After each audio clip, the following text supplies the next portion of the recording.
નમસ્કાર વિદ્યાર્થી મિત્રો, લાસ્ટ લેક્ચરમાં આપણે પ્રકરણ 2 સહપુષ્પી વનસ્પતિમાં લિંગી પ્રજનન કે જેમાં પૂર્વફલનની ઘટનાઓનો અભ્યાસ કર્યો. એટલે પૂર્વફલન ઘટનાઓમાં કે જે પુષ્પનું સર્જન કરે સહપુષ્પી વનસ્પતિમાં લિંગી પ્રજનન દર્શાવતું અંગ એટલે કે પુષ્પના સર્જનની પ્રક્રિયાઓ હતી. તો તેમાં આપણે જે અભ્યાસ કર્યો હતો પુષ્પ સર્જનમાં પુંકેસર અને સ્ત્રીકેસર કે જે અનુક્રમે નરના અને માદાના લિંગી પ્રજનન અંગો છે. તો લઘુબીજાણુધારી કે જે પુંકેસરની રચના છે, પુંકેસરમાં આવેલી લઘુબીજાણુધારી કે જેના મુખ્ય 4 સ્તરો હતા, એના દિવાલના મુખ્ય 4 સ્તરો હતા જેનો આપણે અભ્યાસ કર્યો હતો. આ ચારેય સ્તરો કે જે બહારથી અંદર તરફ જતા અને ગોળાકાર દેખાવમાં બહારથી અંદર જતા મુખ્ય 4 સ્તર. પેલું હતું અધિસ્તર, ત્યારબાદ તેની નીચે હતું તંતુમય સ્તર એટલે કે સ્ફટિક સ્તર, એની અંદર કેટલાક મધ્ય સ્તરો આવેલા હતા અને સૌથી અંદરનું સ્તર એટલે કે પોષક સ્તર કે જે લઘુબીજાણુધારીની મધ્યમાં ગોઠવાયેલી પેશી લઘુબીજાણુજનક પેશીના કોષોનું પોષણ પૂરું પાડે છે. એટલા માટે નામ હતું પોષક સ્તર. તો એક સામાન્ય આકૃતિથી આપણે સમજીએ. મુખ્ય 4 સ્તરોને આપણે ફરી પાછા એકવાર જોઈ લઈએ.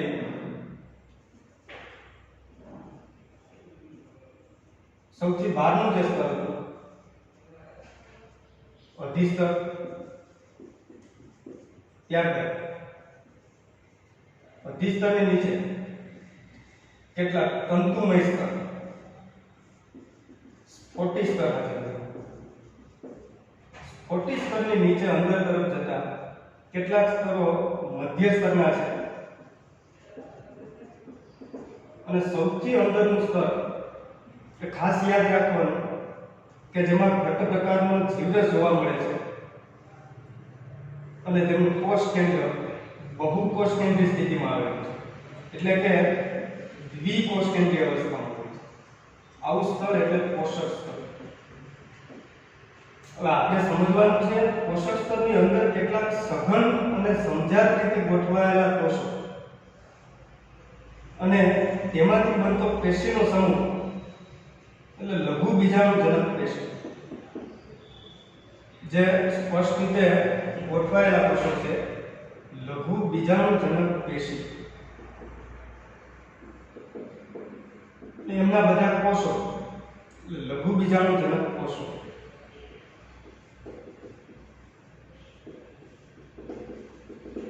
હવે આગળની પ્રક્રિયા આપણે જોવાની છે લઘુબીજાણુજનક કોષો દ્વારા લઘુબીજાણુનું સર્જન કઈ રીતે થાય, લઘુબીજાણુનું સર્જન કઈ પ્રક્રિયાથી થાય અને કેવી રીતે થાય છે.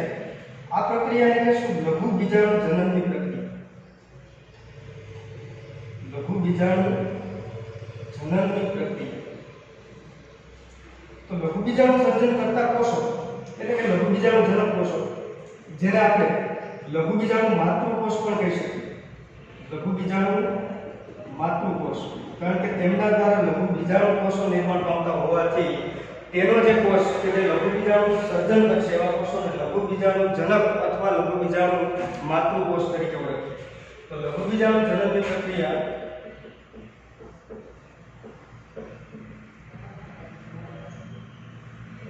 સમજતા પહેલા આપણે થોડીક આગળની માહિતી પાછી જોઈએ. લઘુબીજાણુજનનની પ્રક્રિયા એટલે કે લઘુબીજાણુ માતૃકોષ દ્વારા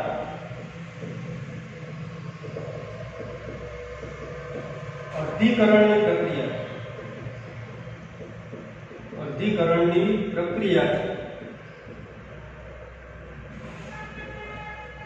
લઘુબીજાણુના નિર્માણની પ્રક્રિયા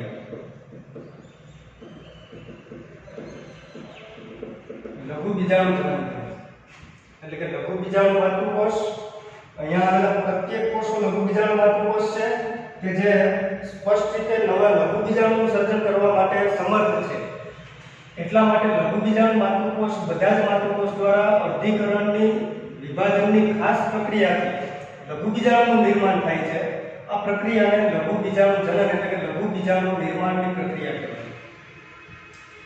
એટલે આપણે જોઈએ કે આટલા કોષોમાંથી કોઈ એક કોષને આપણે હાઇલાઇટ કરીએ, લઘુબીજાણુ માતૃકોષમાંથી દરેક કોષમાં આવી પ્રક્રિયાઓ થશે.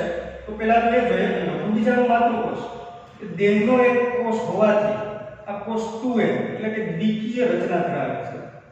આવૃત બીજધારી સહપુષ્પી વનસ્પતિ દ્વિકીય રચના છે, એટલા માટે એના પ્રત્યેક દેહના કોષો દ્વિકીય રચના ધરાવે છે. અને દ્વિકીય દેહ ધરાવતો આ જે કોષ આપેલો છે લઘુબીજાણુ માતૃકોષ કે જે અર્ધીકરણની પ્રક્રિયામાંથી પસાર થાય. અને અર્ધીકરણની આ પ્રક્રિયા ત્યારે થતી હોય કે જ્યારે પરાગાશય પરિપક્વને પામતું હોય, પરાગાશય પરિપક્વની નજીક હોય ત્યારે તેમના મધ્યમાં ગોઠવાયેલા લઘુબીજાણુ માતૃકોષ અર્ધીકરણની પ્રક્રિયાથી એકમાંથી 4 કોષો બનાવે છે. અને નિર્માણ પામતા બધા જ કોષો n પ્રકારના એટલે કે એકકીય બનશે. અર્ધીકરણ થવાને પરિણામે અર્ધું થવાને પરિણામે તે દ્વિકીયમાંથી એકકીય બનશે. પણ અહીંયા બનતી રચના કંઈક વિશિષ્ટ પ્રકારની છે કે જેમાં અર્ધીકરણ થતા એમના કોષો તરત જ છૂટા પડી જતા નથી, પરંતુ 2n પ્રકારનો કોષ કે જેમાંથી 4 કોષોનું નિર્માણ, n પ્રકારના 4 કોષોનું નિર્માણ થાય અને ચારેય કોષો એકબીજા સાથે જોડાયેલા રહે છે. છૂટા પડતા પહેલા એકબીજા સાથે જોડાયેલા રહે છે, એટલા માટે આનું નામ છે લઘુબીજાણુ ચતુષ્ક.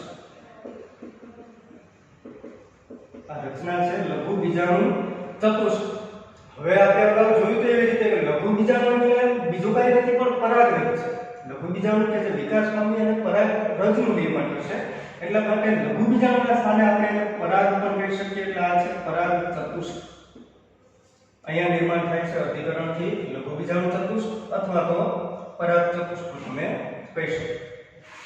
હવે વિકાસના આગળના તબક્કે, વિકાસાત્મક તબક્કે આ લઘુબીજાણુ ચતુષ્ક કે જે પરાગાશય જ્યારે પરિપક્વ બને છે ત્યારે લઘુબીજાણુ ચતુષ્કના કોષો એકબીજાથી છૂટા પડશે અને બધા જ એકકીય કોષો વિકાસ પામી અને પરાગરજનું નિર્માણ કરશે. હવે નિર્માણ થશે પરાગરજ, એટલે કે પરાગ ચતુષ્કના બધા જ કોષો છૂટા પડી અને પરાગરજનું નિર્માણ કરશે. હવે અહીંયા જે જેટલા પણ કોષો હતા લઘુબીજાણુ માતૃકોષ અથવા તો લઘુબીજાણુ જનક કોષો કે જેમાંથી બનેલી એક પેશી જે લઘુબીજાણુ ધાનીની મધ્યમાં આવેલી હતી, આ મધ્યમાં ગોઠવાયેલી પેશીના પ્રત્યેક કોષ લઘુબીજાણુનું સર્જન કરવા માટે સમર્થ છે. એટલા માટે અહીંયા બધા જ ક્ષમતાપૂર્ણ કોષો, બધા જ ક્ષમતાપૂર્ણ લઘુબીજાણુ માતૃકોષ કે જે પ્રત્યેક કોષ લઘુબીજાણુનું સર્જન કરી શકે.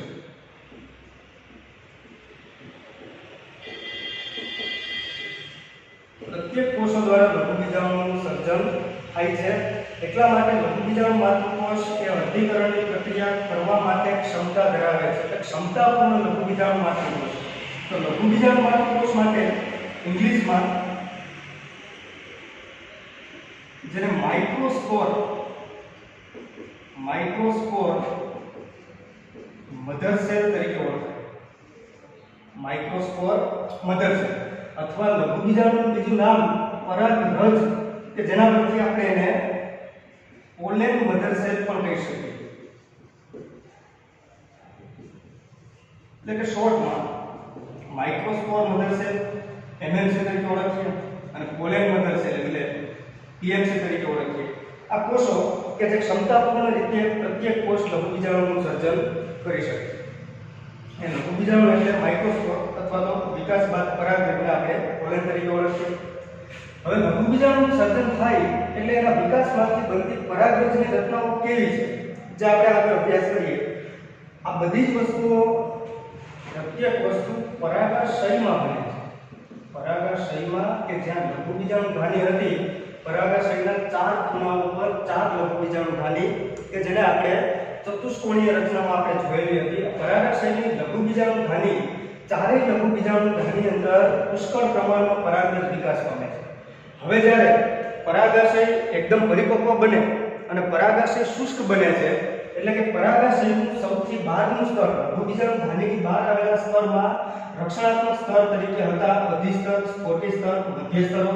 જે સ્ફોટી સ્તરની મદદથી તંતુમય સ્તરની મદદથી આ બધા સ્તરો એકબીજાથી છૂટા પડે અને તેની જે આયામ ધરી પર ગોઠવાયેલી રચના હતી એ સ્ફોટન રેખા તરીકે જેને ઓળખીએ, આ સ્ફોટન રેખાથી તેને છૂટા પાડે છે.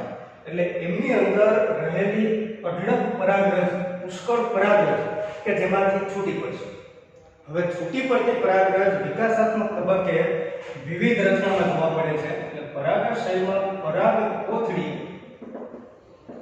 કે જેની અંદર પુષ્કળ પરાગરજ હોય છે. હવે આપણે ખબર છે બધી જ વનસ્પતિઓમાં એક સરખી પરાગરજ હોતી નથી.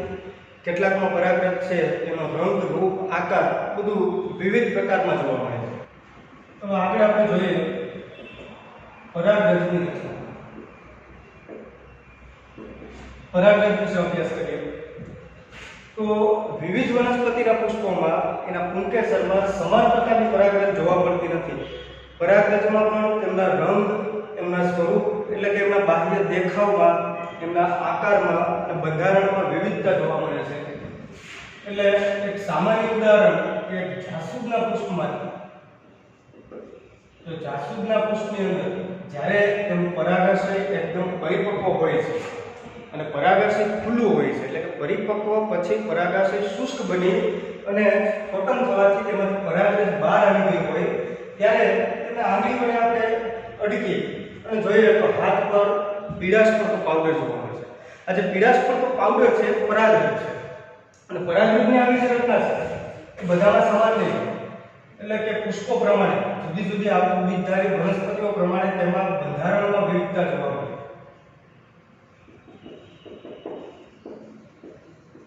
આવું સ્પષ્ટ રીતે જોવા માટે કોઈ પણ પુષ્પની પરાગરજ કે જેને એક કાચની સ્લાઇડ પર તેને સ્ટેન કરવા માટે પાણીનું ટીપું રાખી અને એમાં પરાગરજને જોતા માઇક્રોસ્કોપની અંદર જોતા તેના બંધારણમાં વિવિધતા જોવા મળશે.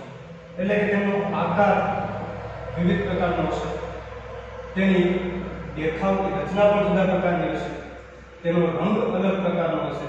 એટલે કે તેના બંધારણમાં, રચનામાં બધામાં સામાન્ય રીતે વિવિધતાઓ જોવા મળે છે, જે આપણે માઇક્રોસ્કોપમાં સ્પષ્ટ રીતે જોઈ શકીએ. સામાન્ય રીતે પરાગરજનો સામાન્ય આકાર ગોળાકાર છે. આપણે પહેલી વાત જોઈએ કે આ બધામાં વિવિધતા રહેવાનું કારણ શું છે? બધામાં એકસરખી પરાગરજ શા માટે નહીં હોય? કારણ કે પરાગરજના આકારમાં જે ભિન્નતાઓ જોવા મળે છે, એમના જે બાહ્ય દેખાવમાં ભિન્નતા જોવા મળે છે. કેટલીક પરાગરજ કંટકયુક્ત હોય છે, કેટલીક રેસાયુક્ત હોય છે, રોમમય હોય છે. આ બધા પાછળનું કારણ એક એવું છે કે જ્યારે પરાગરજ પરાગાશયમાંથી મુક્ત થાય છે ત્યારબાદ લિંગી પ્રજનનની આગળની ઘટનામાં પરાગરજને અન્ય વનસ્પતિના પુષ્પના સ્ત્રી કેસર પર પ્રસ્થાપિત થવાનું. સ્ત્રી કેસરના પરાગાસન પર પરાગરજ પહોંચવા માટેની પ્રક્રિયા એટલે કે પરાગનયનની પ્રક્રિયા માટે પરાગરજના બંધારણમાં વિવિધતાઓ જોવા મળે છે કે જેથી તે અન્ય કીટકો અથવા તો પ્રાણીઓ તેમના તરફ આકર્ષાય અને તેમના શરીર સાથે ચોંટી જવા માટે સમર્થ બને. એટલે પરાગરજના બંધારણમાં, આકારમાં બધામાં વિવિધતાઓ હોય છે. પણ સામાન્ય પરાગરજનો આકાર ગોળાકાર હોય છે અને જેનો વ્યાસ અંદાજિત 25 થી 50 માઇક્રોમીટર જેટલો, 25 થી 50 માઇક્રોમીટર જેટલો વ્યાસ છે. અને આકૃતિથી આપણે સમજીએ પરાગરજ તેની બાહ્ય રચના બહારથી મજબૂત આવરણ દ્વારા આવતી હોય છે. એવા મુખ્ય બે સ્તર પરાગરજને બહારથી આવૃત કરે છે અને જેની અંદર તરફ પરાગરજનું કોષરસ સ્તર અને ઘટ્ટ પ્રકારનો જીવરસ અને એક મોટા કદનું સ્પષ્ટ કોષ કેન્દ્ર જોવા. તો અહીંયા જે આવેલું છે કોષ કેન્દ્ર, પ્રથમ જોઈએ કે આની પ્લોઇડી શું છે? પરાગરજની પ્લોઇડી શું?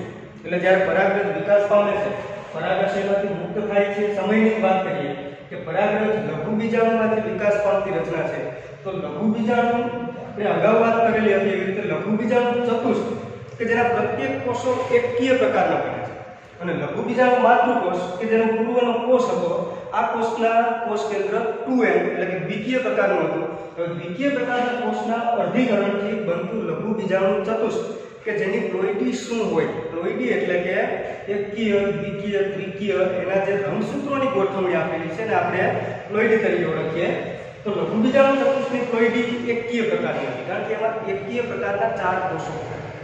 જ્યારે એમાંથી નિર્માણ પામતી પરાગરજ કે જેની પ્લોઇડી પણ સેમ લઘુ બીજાણુ જેવી જ એકકીય પ્રકારની હોય એટલે અહીંયા કોષ કેન્દ્ર n પ્રકારનું છે પરાગરજમાં. હવે પરાગરજના મુખ્ય બહારના બે સ્તર, એમાં સૌથી બહારનું સ્તર કે જેને આપણે બાહ્ય આવરણ કહીએ અને સૌથી અંદરનું આવરણ એટલે અંતઃઆવરણ.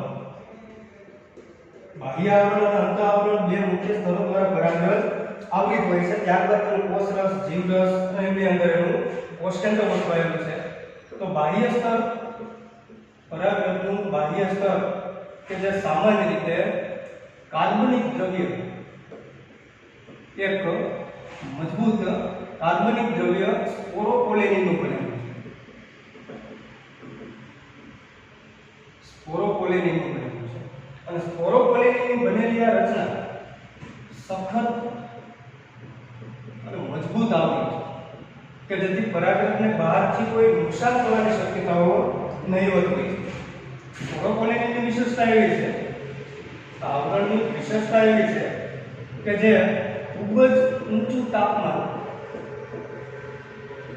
જલદ પ્રકારના એસિડ, એકદમ કોન્સન્ટ્રેટેડ એસિડ હોય કે પછી જલદ પ્રકારના બેઝ દ્વારા પણ અવનત પામતું નથી. એટલે આટલી વસ્તુઓ દ્વારા પણ તેને કોઈ નુકસાન થતું નથી એવું રક્ષણાત્મક સ્તર છે. આ ઉપરાંત એવી પણ માહિતી મળેલી છે કે કોઈ ખાસ પ્રકારના ઉત્સેચકો દ્વારા પણ સ્પોરોપોલેનિન અવનત પામતું નથી, ડિસ્ટ્રોય થતું નથી, મતલબ કે એને કોઈ નુકસાન નથી. એટલા માટે પરાગરજ કે જે આ આવરણની અંદર સેટ છે, આવરણની અંદર પરાગરજ સુરક્ષિત છે અને અશ્મિ સ્વરૂપે પરાગરજનો સંગ્રહ થાય. પરાગરજનો આવરણ દ્વારા અશ્મિ સ્વરૂપે સંગ્રહ થાય. એટલે કે જ્યાં સુધી પરાગરજની ફરતે આવું આવરણ છે ત્યાં સુધી પરાગરજને બાહ્ય યાંત્રિક રીતે કોઈ પણ નુકસાન થવાનું નથી, રાસાયણિક રીતે પણ તેમાં કોઈ ફેરફાર કરી શકાતો નથી. એટલા માટે પરાગરજ કે જે આવરણની અંદર અશ્મિ સ્વરૂપે સુરક્ષિત છે.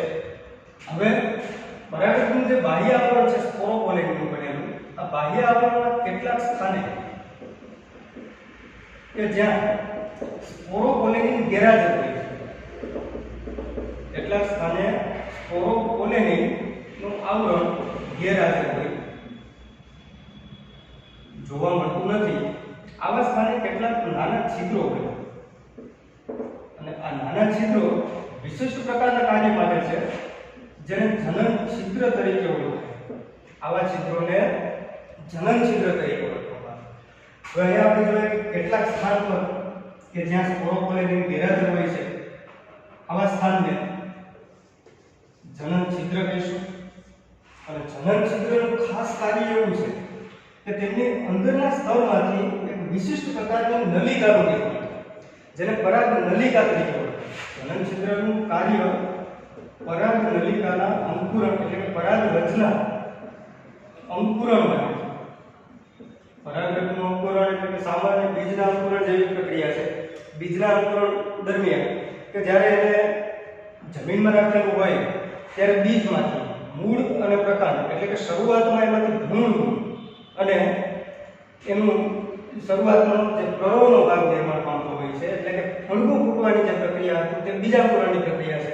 હવે બીજાંકુરણ જેવી જ રીતે પરાગરજ કે જેમના જનન છિદ્રમાંથી પરાગ નલિકાનું નિર્માણ થાય, પરાગ નલિકા છિદ્રમાંથી બહાર તરફ આવી શકે કે જેથી કરીને અંદર નિર્માણ પામતા નરજન્યુઓ આ પરાગ નલિકામાંથી વહન કરી અને સ્ત્રી કેસરના બીજાશય સુધી પહોંચી શકે. એટલા માટે અહીંયા જનન છિદ્ર આપેલા છે કે જે નલિકાને અંદર તરફ વહન કરવા માટે મદદરૂપ થાય, જે જનન છિદ્રનું મુખ્ય કાર્ય છે. હવે અંદર તરફ આવેલું એટલે અંતઃઆવરણની વાત કરીએ તો પરાગરજનું અંતઃઆવરણ કે જે પાતળું અને સળંગ છે, એટલું મજબૂત હોતું નથી, પણ સળંગ આવરણ છે. સળંગ એટલે કે એમાં કોઈ અહીંયા છિદ્રો જોવા મળતા નથી, કે એવું બનતું નથી કે વચ્ચે આવું આવરણ ગેરહાજર હોય, એટલે કે જનન છિદ્ર જેવી રચના એમાં જોવા નહીં મળે. હવે આવું જે સળંગ અને પાતળું આવરણ છે કે જે મુખ્યત્વે સેલ્યુલોઝ અને પેક્કેટિન જેવા દ્રવ્યોનું બનેલું છે. સામાન્ય રીતે સેલ્યુલોઝ અને પેક્ટિન જેવા દ્રવ્યોનું બનેલું છે. અને એનું કાર્ય એવું છે કે આની અંદર તરફ આવેલા જીવરસ અને કોષરસ સાથે તે જોડાયેલું હોય છે. અને જ્યારે પરાગરજના અંકુરણનો સમય હોય ત્યારે આવરણની મદદથી ત્યાં પરાગ નલિકાનું નિર્માણ થાય. હવે વિકાસ પામતી આ પરાગરજ જ્યારે તે વિકાસ પામે છે ત્યારે એની અંદર કેટલીક ખાસ રચનાઓ થતી હોય છે. સૌપ્રથમ તો આપણે એટલે પરાગરજ કે જે નરજન્યુજનક અવસ્થાનું પ્રતિનિધિત્વ કરે છે. પરાગરજ કે નરજન્યુજનક અવસ્થાનું પ્રતિનિધિત્વ કરે છે. આવું એટલા માટે કહી શકાય કે પરાગરજ જે લઘુબીજાણુ ધારીમાંથી નિર્માણ પામેલી છે, આ પરાગરજનું જે કોષ કેન્દ્ર કે જેના વિભાજન છે એમની અંદર પરાગરજ એક બીજાણુ સ્વરૂપે છે કે જેના આગળના વિભાજનથી જન્યુઓનું નિર્માણ કરે. હવે વાત એવી છે કે પુંકેસર કે જે નરનું લિંગી પ્રજનન કહી શકાય, એટલે કે પુષ્પમાં નર લઘુ પ્રકારનું છે, નર પ્રકારનું લિંગી પ્રજનન કહી શકાય. અને આવા લિંગી પ્રજનન અંગમાં નિર્માણ પામતું બીજાણુ એટલે લઘુ બીજાણુ એટલે કે નર બીજાણુ. તો એમના દ્વારા અંદર તરફ નિર્માણ પામતા બીજાણુ, અંદર તરફ નિર્માણ પામતા જન્યુઓ કે જે નર જન્યુ બનશે. એટલા માટે પરાગરજ પોતે એ નર જન્યુજનક અવસ્થાનું પ્રતિનિધિત્વ કરે. એટલે પરાગરજ કે જે જન્યુઓના પિતા એમાંથી જન્યુઓનું નિર્માણ થશે, એટલા માટે તે નર જન્યુજનક અવસ્થા બની શકે. જ્યારે પરાગાશયમાં મુક્ત થાય તે પહેલા પરાગાશયનું સ્ફોટન થવાથી જ્યારે પરાગરજ મુક્ત થાય તે પહેલા પરાગરજમાં કેટલીક વિકાસાત્મક રચનાઓ હોય. એમના વિકાસની જે ઘટના છે, પરાગરજ મુક્ત થાય તે પહેલા તેમાં જન્યુઓનું નિર્માણ કઈ રીતે થયું હશે આપણે સમજીએ. પરાગરજની રચનામાં અંદર તરફ ગોઠવાયેલું કોષ કેન્દ્ર, બહાર તરફના સ્તરોની અંદર તરફ ગોઠવાયેલા જીવરસમાં n પ્રકારનું જે કોષ કેન્દ્ર છે, એકકીય પ્રકારનું કોષ કેન્દ્ર કે જે અસંભાજનની પ્રક્રિયા છે. અહીંયા અસંભાજનની પ્રક્રિયા થવાને પરિણામે આ કોષ કેન્દ્રમાંથી એક મોટા કદનું કોષ કેન્દ્ર અને એક નાના કદનું કોષ કેન્દ્ર બનશે. અને બંને કોષ કેન્દ્રોની અલગ રીતે ગોઠવણી થાય, એટલે કે મોટા કદના કોષ કેન્દ્રથી બનતો કોષ અહીંયા ગોઠવાયેલો જે મોટા કદનો કોષ કે જે અનિયમિત આકારનું કોષ કેન્દ્ર ધરાવે છે, જેને આપણે નાલ કોષ તરીકે ઓળખીએ અથવા તો વાનસ્પતિક કોષ તરીકે ઓળખીએ, કે જે પરાગરજમાં મોટું સ્થાન પામે છે. અને તેની નીચે ગોઠવાયેલો બીજો કોષ કે જે સામાન્ય રીતે બંને છેડાઓ સાંકડા છે, ત્રાકાકાર સ્વરૂપે ગોઠવાયેલો કોષ કે જે જનન કોષ તરીકે ઓળખાય. એટલે અહીંયા રચનાઓથી જોતા ખ્યાલ પડે કે એકકીય પ્રકારનું જે કોષ કેન્દ્ર હતું એટલે એની અંદર સંભાજનની પ્રક્રિયા થશે, પણ અહીંયા સંભાજનની પ્રક્રિયામાં એક કોષ કેન્દ્ર મોટું બને છે અને એક કોષ કેન્દ્ર નાનું બને છે. એટલા માટે અહીંયા અસંભાજનની પ્રક્રિયાઓ થઈ હોય અને અસંભાજનની પ્રક્રિયાથી બે કોષો અસ્તિત્વમાં આવે છે, જેમાંથી એક મોટો કોષ કે જે સ્પષ્ટ ઘટ પ્રકારનો જીવરસ ધરાવે અને અનિયમિત આકારનું મોટું કોષ કેન્દ્ર ધરાવે, જેને વાનસ્પતિક કોષ તરીકે ઓળખીએ. અને વાનસ્પતિક કોષમાં ગોઠવાયેલો વાનસ્પતિક કોષના કોષ રસમાં તરતો જે કોષ છે કે જે ત્રાકાકાર સ્વરૂપે ગોઠવાય છે તેને કહેશું નરજનન કોષ. હવે નરજનન કોષ એટલે તે મુખ્ય નરજન્યુ કોષ તરીકે ઓળખી શકાય. આ જે કોષ છે કે જે ફૂલનની પ્રક્રિયા માટે ઉપયોગી છે, આ નરજન્યુ કોષ તરીકે ઓળખી શકાય. બંને કોષ વિશે આપણે વાત કરીએ તો પ્રથમ જોઈએ વાનસ્પતિક કોષ એટલે કે નાળ કોષ કે જે સામાન્ય રીતે પરાગનલિકાના નિર્માણમાં મદદરૂપ થશે એટલા માટે આને નાળ કોષ પણ કહી શકાય. આ વાનસ્પતિક કોષ જે મોટા કદનો કોષ છે અને તેમાં સ્પષ્ટ અનિયમિત આકારનું મોટું કોષ કેન્દ્ર જોવા મળે. ત્યારબાદ નિર્માણ પામતો જનન કોષ કે જે સામાન્ય રીતે ત્રાક જેવા આકારનો સ્પષ્ટ કોષ કેન્દ્ર ધરાવે છે અને ઘટ્ટ પ્રકારનો જીવરસ ધરાવે છે.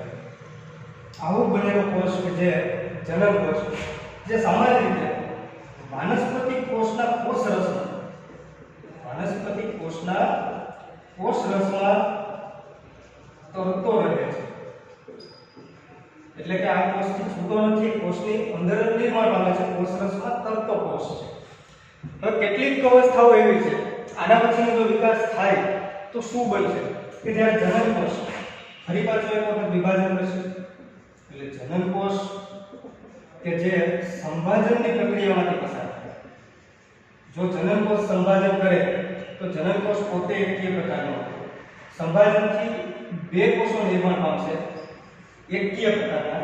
આ નિર્માણ પામતા બંને કોષ કે જે વાનસ્પતિક કોષના કોષરસમાં જ રહેશે, આ બંને કોષો નરજન્યુ કોષો હશે, જેને આપણે નરજન્યુ કોષ તરીકે ઓળખીએ. આગળ તમે અભ્યાસ કરશો કે અવૃત બીજધારીમાં ફલન બેવડું ફલન છે. બેવડા ફલન માટે આપણી પાસે બે નરજન્યુ પણ હોવા જોઈએ. એટલે કેટલીક અવસ્થાઓમાં પરાગરજ જ્યારે મુક્ત થાય છે ત્યારે તેમની અંદર જનનકોષના સંભાજનથી વિકાસ પામેલી રચના જોવા મળે બે નરજન્યુ સાથેની. અને કેટલીક પરાગરજ મોટાભાગની અવૃત બીજધારી વનસ્પતિઓમાં પરાગરજ દ્વિકોષીય અવસ્થાએ જોવા મળે. અહીંયા દર્શાવેલી દ્વિકોષીય અવસ્થા કે જ્યાં એક વાનસ્પતિક કોષ અને એક જનન કોષ જોવા મળે તો જેને દ્વિકોષીય અવસ્થા કહેવાય. અને જો આગળ વિકાસ થઈ ચૂક્યો હોય તો સંભાજનની આગળની પ્રક્રિયાથી તેમાં કુલ 3 કોષો અસ્તિત્વમાં આવે. એટલે વિકાસ બાદ નિર્માણ પામતી પરાગરજ જ્યારે મુક્ત થતી હોય છે ત્યારે તે ત્રિકોષીય અવસ્થા સાથે હોય છે. તો મોટાભાગની આવૃત બીજધારી એટલે કે 60% આવૃત બીજધારી વનસ્પતિ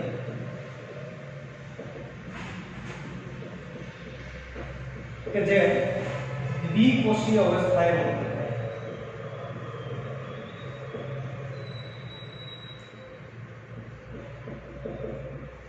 જેની પરાગરજ દ્વિકોષીય અવસ્થાની હોય જ્યારે તે મુક્ત થાય છે ત્યારે તો દ્વિકોષીય એટલે તેમાં એક કોષ છે વાનસ્પતિક કોષ પ્લસ બીજો કોષ છે જનન કોષ. બે જ કોષો ધરાવે છે તે પ્રકારના. અને બાકીની 40% જેટલી કે તેના સિવાયની આવૃત બીજધારી વનસ્પતિ કે જેમાં પરાગરજ જ્યારે મુક્ત થાય છે ત્યારે તે ત્રિકોષીય અવસ્થાએ મુક્ત થાય છે. એની પરાગરજ ત્રિકોષીય અવસ્થાએ હોય એટલે કે એક કોષ વાનસ્પતિક કોષ અને એમની અંદર બે નરજન્યુ કોષ. નરજન્યુ કોષ બે આવે છે એટલા માટે તે ત્રિકોષીય અવસ્થા. આમ જુદી જુદી વનસ્પતિ અનુસાર પરાગરજની રચનામાં ભિન્નતા જોવા મળે છે, તેના આકારમાં ભિન્નતા હોય અને વિકાસાત્મક અવસ્થાઓમાં જ્યારે પરાગરજ સ્ફોટન પામી અને મુક્ત થતી હોય ત્યારે પણ તેની રચનાઓમાં ભિન્નતા જોવા મળે. કેટલીક પરાગરજ દ્વિકોષીય અવસ્થા ધરાવતી હોય તો કેટલીક પરાગરજ નરજન્યુઓ સાથેની ત્રિકોષીય અવસ્થા